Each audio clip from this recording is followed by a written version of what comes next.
Hey everyone, welcome to thelines.com. My name's Nicole, and in today's video, we are going to be talking about the 6 biggest underdogs in Super Bowl history to go on and win the game.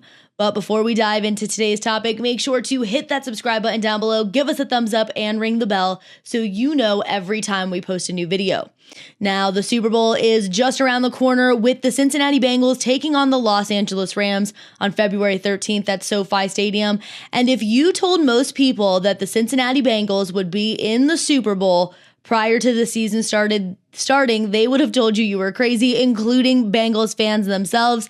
But here we are. And if the Bengals pull off the upset, they will tie for the team with the longest preseason odds to go on and win the Super Bowl. So what better time than now to talk about the 6 biggest underdogs to do the exact same thing. So let's go ahead and get started. If you see here, we are going to have a tie at the 5th position, and the first is going to be the 1980 Oakland Raiders, who were at one point plus 3,500 to win the Super Bowl. They were going up against defending champion Pittsburgh Steelers, who everyone thought was going to take the W at plus 240 odds, and the Raiders had a hard path to get to the Super Bowl. They had to go through Houston, Cleveland, San Diego, and Philadelphia to make it to their second Super Bowl. They were able to do so, and Jim Plunkett led the team to a victory. Fun fact about Plunkett, he is the only quarterback to win 2 Super Bowl rings and not actually be in the Hall of Fame.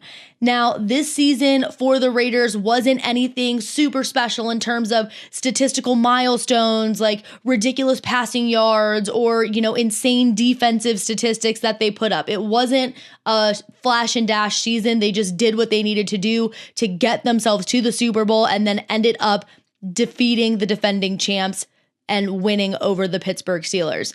Now, tied in position number 5 is going to be the 1982 Washington Redskins, again at that plus 3,500 to win the Super Bowl. This was a very weird season because there was a massive player strike that shortened the season to just 9 games, but Washington was able to secure an 8-1 record in that season.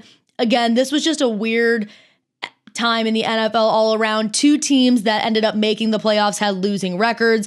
Washington ends up going against the Miami Dolphins and beating them 27-17 and getting through their rivals, the Dallas Cowboys, in the championship game to do so. So great season for Washington, but just weird NFL season all around because of those player strikes. In spot number 4, we have a more modern era game, one that most of us can remember, and this is the 2017 Philadelphia Eagles, who were at one point plus 4,000.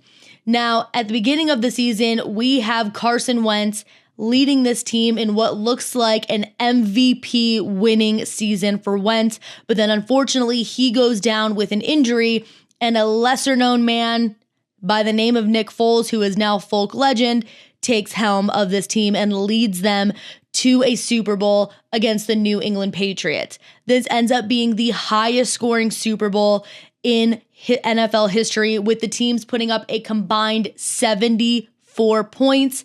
And that doesn't mean that the defenses just weren't doing their job. The game was actually decided by a strip sack on Tom Brady. But what most people remember this game for is something dubbed the Philly Special.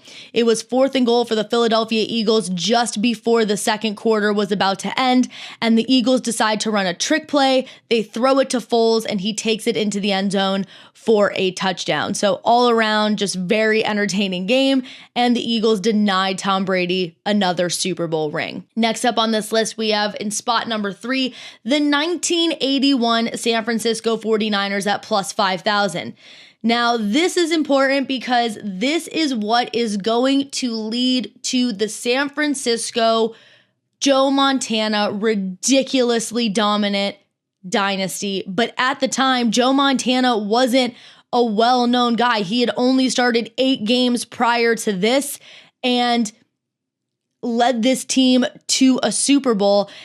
But again, what this is really known for is not actually this. It's not the Super Bowl game. It's the Super Bowl run, specifically the championship game against the Dallas Cowboys, where Joe Montana connects with Dwight Clark for what is known as the catch. And this is really the moment in time that is going to solidify this Niners dynasty and put Joe Montana on the path to becoming one of the greatest quarterbacks of all time. And it is not until the year 2000 that this team is a Super Bowl long shot again. So just an absolutely ridiculously dominating dynasty for the Niners after this. All right, in spot number 2, we have the 2001 New England Patriots. And man, this is a fun one to talk about because Man in the Arena just came out and they talk all about this season in the first episode. So the 2001 New England Patriots were at one point plus 6,000 to win the Super Bowl. They started the season with their guy, quarterback Drew Bledsoe. This was going to be the guy that took the team all the way. And then the Steelers come into play again, tackle Drew Bledsoe, and he is sidelined due to injury, and they have to rely on a very unknown quarterback named Tom Brady, who will never be unknown from this point on. So Tom Brady is their guy, or what most people think is their guy, until Drew Bledsoe is healed and he comes back. So the team, and they say this in Man in the Arena, the team's just going to rally around Brady until they're just biding their time until they can get Bledsoe back to take them all the way. But Brady ends up leading this team to an 11-5 regular season record and ends up getting them the second seed in the AFC. And Belichick comes out and he says, Brady's our man. We're sticking with Brady. And the great thing about Man in the Arena is the players didn't hold back their truth. I mean, they said they were shocked. They were waiting this whole time for Bledsoe to come back. Bledsoe looked good. He was ready to go. They couldn't believe that Brady got the starting position, but they did what they had to do as a team, and they were going to support Brady, and it definitely benefited them doing so. The Patriots went on to beat the Rams, who were dubbed the greatest show on turf. This was one of the strongest teams in the NFL. Nobody thought the Patriots could do it. The Rams had beaten the Patriots in the regular season, and people thought it was just going to be a repeat of that. But as we all know, Tom Brady ends up leading the team to a Super Bowl victory, one of 6 he will eventually have in New England, and one of 7 he will have overall in his career. So just an absolutely pivotal moment for Tom Brady and the New England Patriots. And in our number 1 spot, we have the 1999 St. Louis Rams, who, yes, were eventually dubbed the greatest show on turf, but at this point were plus 15,000 odds at one point in the season to win the Super Bowl. Nobody expected this team to do what they were able to do. And this is how they were dubbed the greatest show on turf. They put up 32.9 points per game and picked up on average 6.5 yards per play. Their offense was led by Kurt Warner, Marshall Faulk, and Isaac Bruce, who are now all Hall of Famers, and for good reason. This electric offense was able to take it all the way to the Super Bowl and win with plus 15,000 odds at one point in the season. So they are number 1 on our list. And if you take a look, we have all of the Super Bowl winners preseason odds here for you if you want to just take a look and do some research.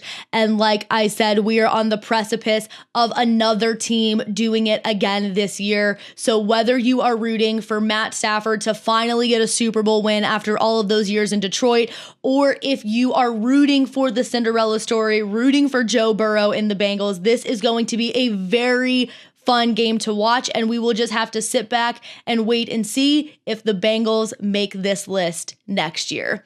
That about wraps it up for today's video. I will see you next time.